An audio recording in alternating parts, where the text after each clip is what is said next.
श्री स्वामी समर्थ. ज्योतिषशास्त्रानुसार पूजा योग्य पद्धतीत करण्याला खूप महत्त्व आहे. ज्या योग्य पद्धतीत केले असल्यास त्याचे चांगले अनुभव आपल्याला मिळतात. पूजा करताना ज्या चुका आपल्या हातून नकळत घडत असतात त्या जरी सामान्य वाटत असल्या तरी त्याचे परिणाम आपल्या जीवनावर खूप पडत असतात. हातून कोणत्या चुका होतात आणि कोणते नियम देवपूजेचे 5 हे आपण या व्हिडिओच्या माध्यमातून बघणार आहोत. बघा, देवपूजा करताना प्रथम आपण आपल्या देवघरातील देव हे एका तामणामध्ये घ्यायचे असतात. पण तामणात त्या अगोदर अक्षता टाकायच्या आणि त्यावर आपल्या घरातील ज्या देवांच्या मूर्ती आहेत त्या मूर्ती ठेवायच्या. त्या मूर्ती योग्य पद्धतीत ठेवायच्या की मूर्ती एकावर एक ठेवता कामा नये. कारण सगळे देव जरी आपण एका तामणात घेतले असले तरी ते देव एकमेकावर आपल्याला ठेवायचे नसतात. ही एक काळजी आपल्याला देवपूजा करताना घ्यायची. जर आपण देव एकमेकावर ठेवले, आडवे तिडवे टाकले तर त्याचे परिणाम आणि ती चूक आपल्याला खूप भोगावी लागतात. याचे दुष्परिणाम ही काळजी आपल्याला घ्यायची आहे. आता देवपूजा करून देवपूजेसाठी देव तामणात घेतले. नंतर ती देवांची जागा आपण स्वच्छ करून घ्यायची. म्हणजे पहिले जे निर्माला असतं आपण काल देवपूजा केलेले ते निर्माले पूर्ण काढून घेऊन तिथली साफसफाई करायची आणि तिथे नंतरच आजच्या देवपूजेला सुरुवात करायची. योग्य प्रकारे आपल्या घरातील ज्या फोटो आहेत त्या स्वच्छ पाण्याने पुसून घ्यायच्या. थोडीशी फुलांनी पाणी शिंपडून त्या फोटो पुसून घ्यायचा. त्यांना गंध अक्षत वगैरे लावून घ्यायचं. कारण फोटोमध्ये सुद्धा जसं मूर्तीमध्ये देवाचं वास्तव्य आहे तसंच फोटोमध्ये सुद्धा देवाचं वास्तव्य असतं. तर मी बऱ्याच ठिकाणी पाहते की दररोज फोटो हे पुसून घेत नाहीत, स्वच्छ करत नाहीत. पण दररोजच फोटो हे आपले स्वच्छ करायला हवेत.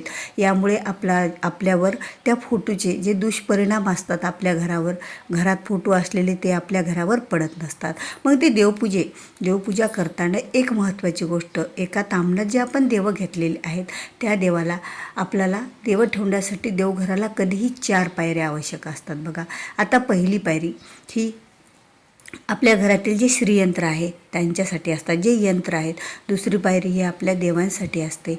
तिसरी पायरी ही आपल्या कुलदेवीसाठी असते आणि चौथ्या पायरीवर हे आपले श्री स्वामी समर्थ महाराज, आपली कुलदेवतेचा फोटो, हे आपण फोटोसाठी ही पायरी असते. तर पायरीनुसार देवपूजा कशी करावी आणि त्याची योग्य पूजेची वेळ कोणती. बघा, कधीही पूजा ही तर ब्रह्ममुहूर्तापासून ते 8:30 वाजेपर्यंत व्हायलाच पाहिजे. आता तेवढाही वेळ आम्हाला जमत नाही तर आपण ती पूजा 10:30पर्यंत करायला हवी आणि 10:30ची जो नैवेद्य असतो तो नैवेद्य त्यावेळेला अर्पण करायला पाहिजे. बघा, जेवणाची सुद्धा वेळ निघून गेलेली आणि त्यानंतर जर आपण आपल्या घरात पूजा करत असू तर आपण पूजा करून सुद्धा त्याचं फळ आपल्याला मिळत नसतं. ही एक काळजी आपल्याला घ्यायची आहे. तर पूजा करताना ज्या वेळेला आपण देवांचे वस्त्र एका बाजूला काढून ठेवतो, देवांना आंघोळ घालतो, स्नान घालतो आणि देवांना स्नान घालत कधीही इतर कोणाशी बोलत आंघोळ घालायची नाही. बघा, देवाचं नामस्मरण करत एखादं स्तोत्र किंवा स्त्रीसूक्त, पुरुषसूक्त जे काही आपल्याला पाठ असेल, नाही तर एखादं देवाचं नामस्मरण करत ओम नमो भगवते वासुदेवाय, ओम या ह्रीं क्लीं चामुंडाय विच्चे नमा, ओम श्री स्वामी समर्थाय महाराजाय नमा, ओम नमः शिवाय, जे तुम्हाला एखादा मंत्र येत असेल ते नामस्मरण करीतच देवाला आपल्याला स्नान घालायचं असतं, देवांना अभिषेक घालायचं असतं. कारण आपल्या घरामध्ये तो पाण्याचा दररोज देवांना अभिषेकच होत असतो. भलेही आपण दररोज पंचामृत, दूध वगैरेने अभिषेक नसेल घालेत तरी हाही अभिषेक आपण देवांना घालत असतो आणि याचे सुद्धा चांगले परिणाम आपल्या घरावर पडत असतात. म्हणून कधीही मुक्याने किंवा इतर कोणाशी बोलत दुसरीकडे लक्ष असं देवांना आंघोळ घालायची नाही आहे. ही एक काळजी आपल्याला घ्यायची आहे आणि ही एक चूक आपल्याला देवपूजेतील टाळायची आहे. कारण देवपूजा करून देवाला अभिषेक घालून सुद्धा त्याचं फळ हे आपल्याला मिळत नसतं, तर त्याचे उलट दोष लागत असतात. आता ही जी पहिली पायरी जर आपण सोडली, पहिली यंत्राची, तर दुसऱ्या पायरीवर आपण आपले जे बाळकृष्ण आहेत ते आणि आपल्या उजव्या साईडला गणपती बाप्पा, त्यांच्या बाजूला बाळकृष्ण आपल्या उजव्या बाजूला आणि देवांच्या डाव्या बाजूला आणि खाली ती यंत्रांची जागा आहे. हे श्रीयंत्र मी इथे ठेवलेलं आहे. पण श्रीयंत्र ठेवताना सुद्धा एक चूक सर्वजण करतात. जे श्रीयंत्राचे जे टोक तुम्हाला दिसत आहेत ते एकसारखे टोक हे समोर यायला पाहिजेत.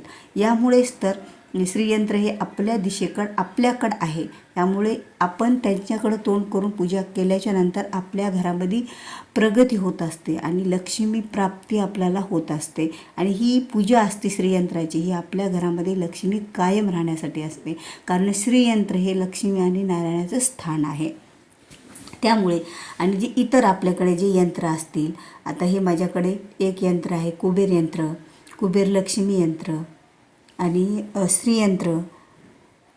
हे सर्व यंत्र जे आपल्या घरात जेवढे यंत्र असतील, रुद्रयंत्र, ते सर्व यंत्र आपण त्या खालच्या अगोदरच्या पायरीवर ठेवून घ्यायचे आणि त्यांच्याच बाजूला आपल्याला घंटी आणि शंख पण ठेवायचा असतो.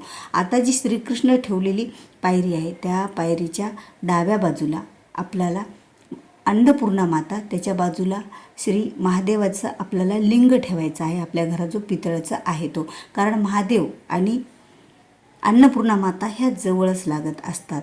तर हे महादेव आणि अन्नपूर्णा माता ही आपल्या डाव्या बाजूला आणि उजव्या बाजूला त्याच पायरीवर बाळकृष्ण आणि गणपती बाप्पा.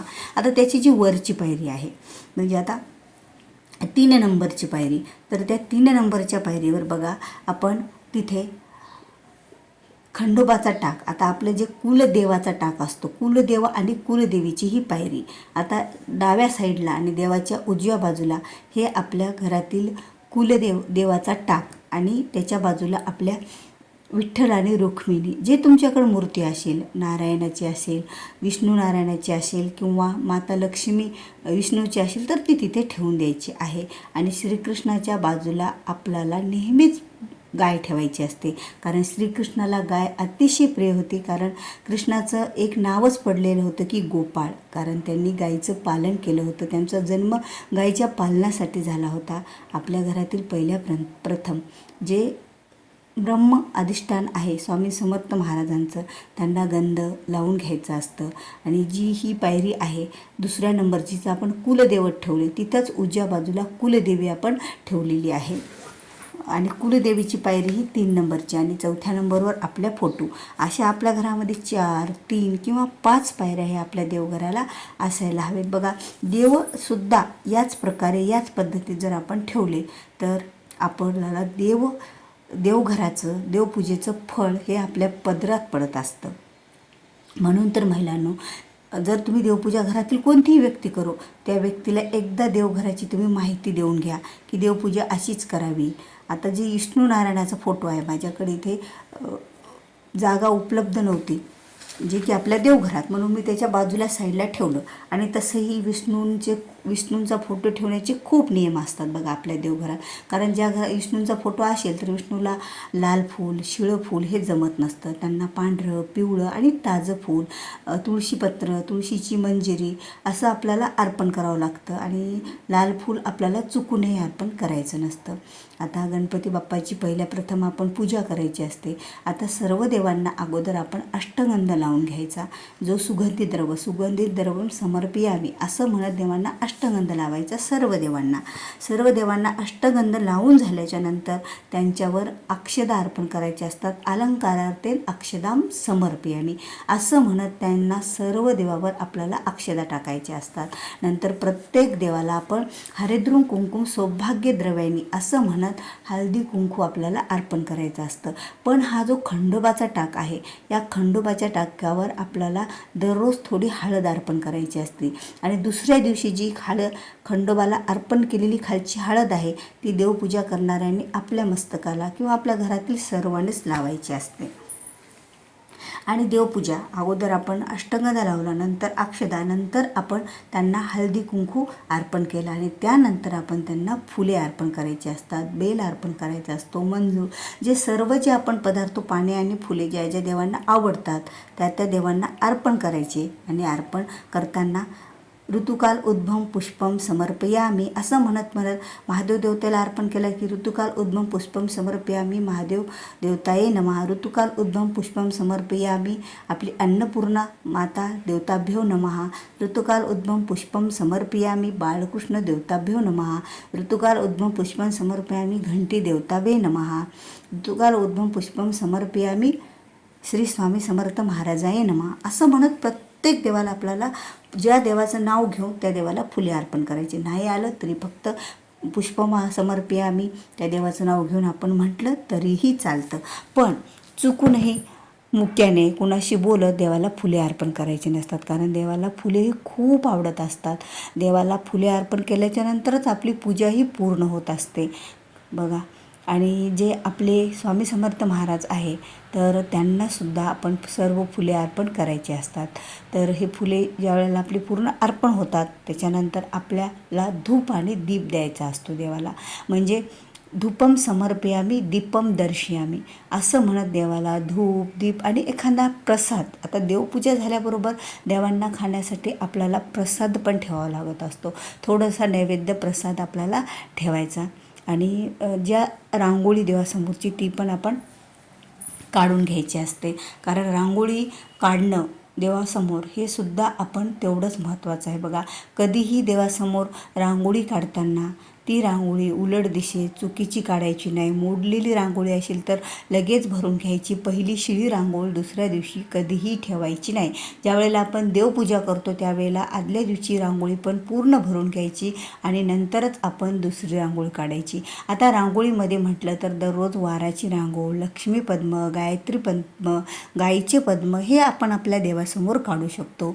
आणि चुकूनही शंख असे जे त्रिशूळ हे जे चिन्ह असतात ते देवापुढे काढायचे नसतात, कारण ते देवाचे अस्त्रशस्त्र आहेत आणि अस्त्रशस्त्र आपण काढायचे नसतात आपल्या देवघरामध्ये दररोज देवपूजेला. आणि त्याचबरोबर पायरीनुसार देवाची मांडणी करून पायरीनुसार आपण देवाची पूजा केलेली आहे. ही दुसरी पायरी, तिसरी पायरी. आणि स्वामी समर्थ महाराजांना किंवा आपल्या देवघरामध्ये आपण एक पाण्याचं बुडगं नेहमीच झाकून भरून ठेवायचं बघा. कलश या देवांना आपण अशी भावना असते की ज्या वेळेला देवांना तहान लागते त्यावेळेला देव त्यातलं पाणी पित असतात. जसं की आपण प्रसाद देवासमोर ठेवतो तसं देवाला पाणी पण आपल्याला झाकून ठेवायचं असतं. आणि जिथे स्वामी समर्थ महाराजांचा फोटो आहे त्यांनी तर आवर्जून श्री स्वामी समर्थ महाराजांना पिण्यासाठी हे पाणी ठेवायचं असतं. म्हणजे ज्यावेळेला आपण धूप दीप झाल्याच्या नंतर आपण त्यांना प्रसाद अर्पण करायचा आणि प्रसाद अर्पण करून नैवेद्य दाखवून. आता प्रसाद नैवेद्य दाखवताना सुद्धा ह्या चुका बरेच जण करतात बघा. ती चूक म्हणजे प्रसाद समोर ठेवून द्यायचा आणि त्या तसाच देवाला अर्पण करायचा. तसं नसतं. प्रसादाच्या वाटीखाली आपल्याला चौकोन मंडल काढावं लागतं. त्याच्या भोवताल 3 वेळा गायत्री मंत्र म्हणत फुलांनी पाणी फिरवावं लागतं. ओम तत्सवितुर्वरेण्यं भर्गो देवस्य धीमहि धियो यो नः प्रचोदयात् असा हा मंत्र म्हणत त्याच्याखाली मंडल काढल्याच्या नंतर ती प्रसादाची जी काही वाटी असेल ती ठेवायची आणि 3 वेळा हा गायत्री मंत्र म्हणायचा. 5 वेळा 5 घास खाऊ घालायचे. ओम प्राणाय स्वाम, आपणाय स्वाम, व्यानाय स्वाम, उदानाय स्वाम, ओम समानाय स्वा, ओम ब्रह्मणे स्वा असं म्हणत ते फुले, ते जे आपण फूल किंवा तुळशीचं पत्र जे काही घेतलेलं असेल त्यांनी पाणी फिरून ते समोर अर्पण करायचं. यामुळे आपण आपल्या हाताने देवाला 5 घास 10 घास खाऊ घालत आहोत ही भावना आणि आपल्याकडून आपण देवाला प्रसाद नैवेद्य अर्पण केलेला असतो. आता हे सर्व झाल्याच्या नंतर आपल्याला देवाला आरती करून घ्यायची. आता दररोज तुम्ही देवाची कोणतीही एखादी गणपती बाप्पाची आणि आज गुरुवार आहे तर स्वामी महाराजांची, दत्त महाराजांची, ज्या दिवशी शुक्रवार असेल त्या दिवशी आपल्या लक्ष्मी मातेची, आपल्या कुलदेवतेची अगोदर गणपतीची आरती म्हणायची आणि देवांना आरती दररोज सकाळची पूजा झाल्याच्या नंतर देवाची आरती करणं हे महत्त्वाचं आहे. आणि तुमच्या घरात जो काही स्वयंपाक होईल बघा, दररोज आपण स्वयंपाक करतो तो स्वयंपाक आपण आपल्या देवांना दररोज अगोदर अर्पण करायचा असतो. पण स्वयंपाक हा आपण स्नानादी करून केलेला स्वयंपाक आपल्याला लागत असतो. तो स्वयंपाक झालेला स्वयंपाक अगोदर श्री स्वामी समर्थ महाराजांना नैवेद्य स्वरूपात अर्पण करावा आणि नंतर तो 15-20 मिनिटे समोर ठेवून तो नैवेद्यानंतर आपल्या सगळ्यांच्या जेवणामध्ये म्हणजे जे आपलं पातेलं असतं भाजीचं त्यात भाजी टाकावी, पोळ्यामध्ये पोळी मिक्स करावी आणि सर्वांनाच तो प्रसाद आपल्याला घेता येतो. यामुळं काय होतं, आपल्या घरातील अन्नाचे दोष हे निघून जात असतात. कारण ज्या वेळेला आपण आपल्या घरामधील देवांना नैवेद्य दाखवतो त्यानंतर आपल्याला त्या अन्नाचा दोष राहत नाही. कुठून आपल्या घरात अन्न आलेलं असतं आणि त्याचे दोष आपल्याला लागत असतात. अशा ह्या देवपूजेतल्या आपल्याला 5 चुका टाळायच्या आहेत आणि ह्या 5 चुका आपल्याला देवपूजा करूनसुद्धा त्याचं फळ मिळत नसतं. योग्य प्रकारे जर देवाची देवपूजा केली तर त्याचं चांगले परिणाम आपल्या घरावर, आपल्या घरातील कुटुंबावर पडत असतात. जर देवपूजेमध्ये आपण चुका केल्या दररोजच्या नित्यनेमानं, तर दररोजचे आपले बरेच कामे हे होत नसतात. तर श्री स्वामी समर्थ.